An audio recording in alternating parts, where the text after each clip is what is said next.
Hello, America. Today, youth unemployment rate is at 25%.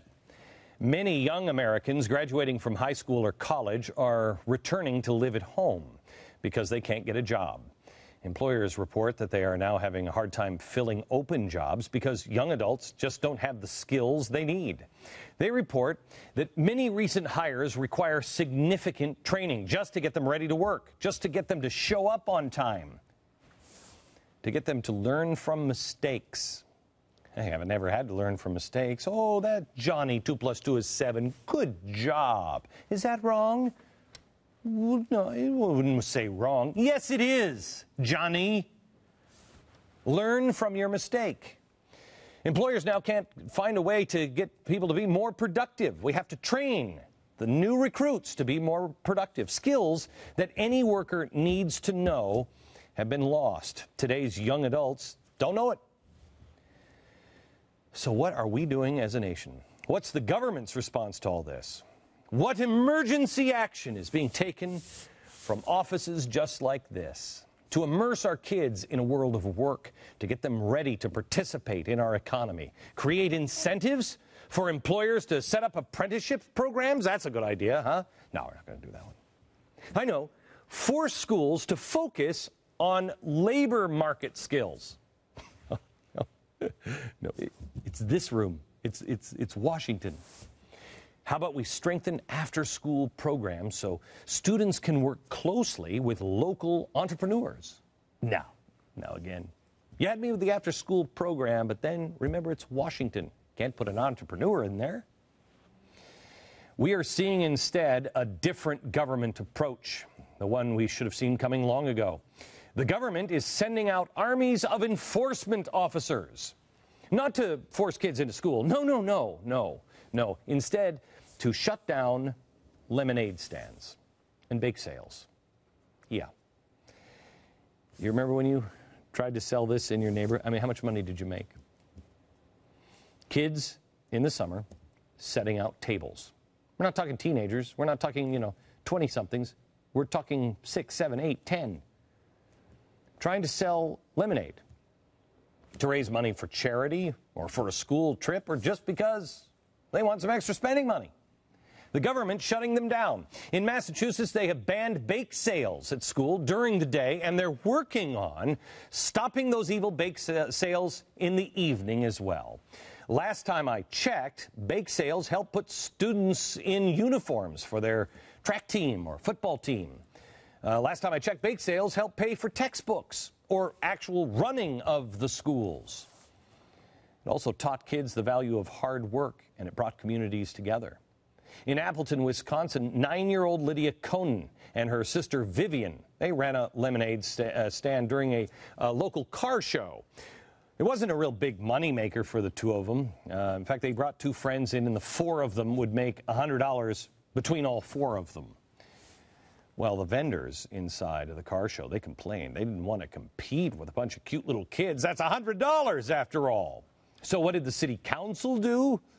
They actually wasted their time on this one. They banned the kids from selling lemonade. Midway, Georgia wanted to charge Cassidy Dixon. She's 14. And Tiffany Casson, she's 12. And Skylar Roberts, he was 10. I want to charge them $50 for a permit to sell lemonade. In Coralview, Iowa, they just shut down a lemonade stand run by a 4-year-old. 4. In Hazelwood, Missouri, they banned 2 young Girl Scouts from selling Girl Scout cookies from their front yard. Why? Well, city law bans the sale of commodities. They're not selling bars of silver. They're Girl Scout cookies. So I guess now Girl Scout cookies are silver or pork bellies, rolls of copper, I could go on and on and on, but you've heard all of these stories before. We've seen them. In the same country where the lemonade stand used to be a tradition. And every time it happens, the same thing happens. There's a public outcry. We read about it in the paper or listen to it on the radio, and elected officials try to explain. The public is still upset, but in the end, the elected officials and the city managers stick to their guns and nothing ever changes. So we start to accept no lemonade stands, no bake sales, no Girl Scout cookies sold from the front yard of somebody's house, and we just move on.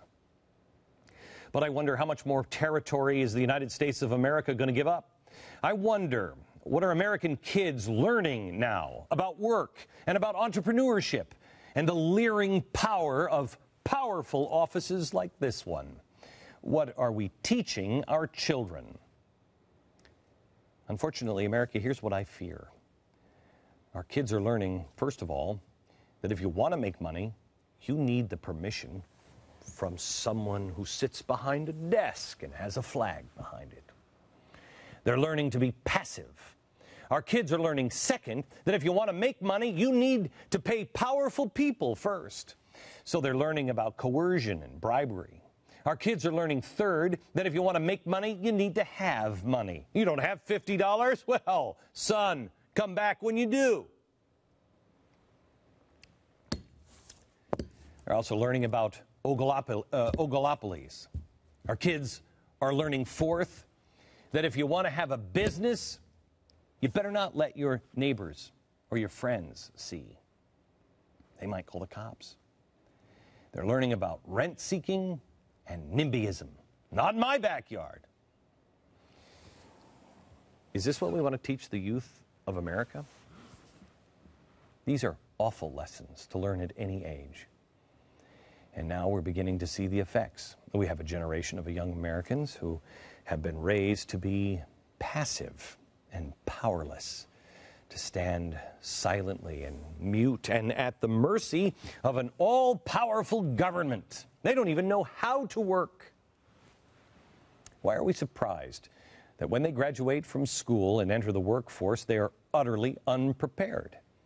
Why is it that when they show initiative, innovation, hard work, commitment, we've got to stop them? Look what we teach every single kid when they try.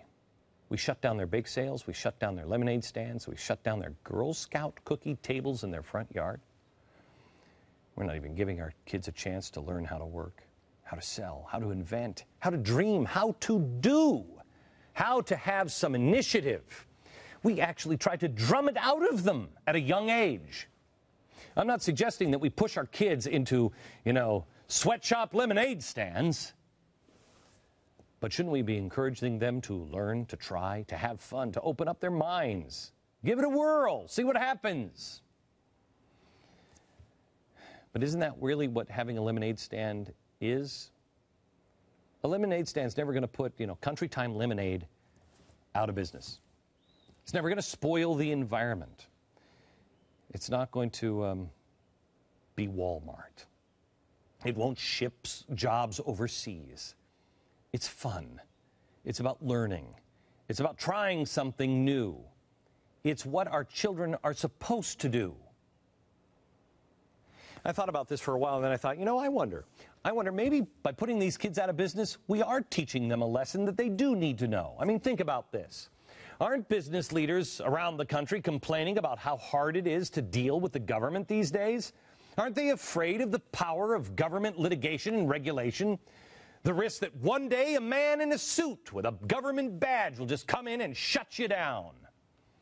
Didn't a government official recently brag about how he likes to crucify businesses just to set an example? So maybe shutting down these lemonade stands, crushing the kids' dreams and their spirit at the age of 4 or 6 or 8 is a good idea. Maybe, just maybe, we're preparing the kids for the real world, what America is really like. Or maybe we've really seriously lost our way.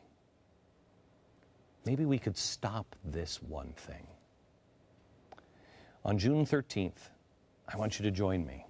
I want you to get out there and put out a lemonade stand with your kids. I want you to hold a bake sale, one in the daytime and maybe one in the evening. Let your kids take charge. Let your kids design it. If you can't do it yourself as a family, go and support somebody who is doing it.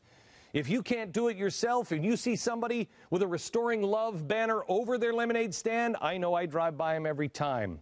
I want you to stop this time. Whether you drink it or not, I want you to stop and buy a glass of lemonade. It's important.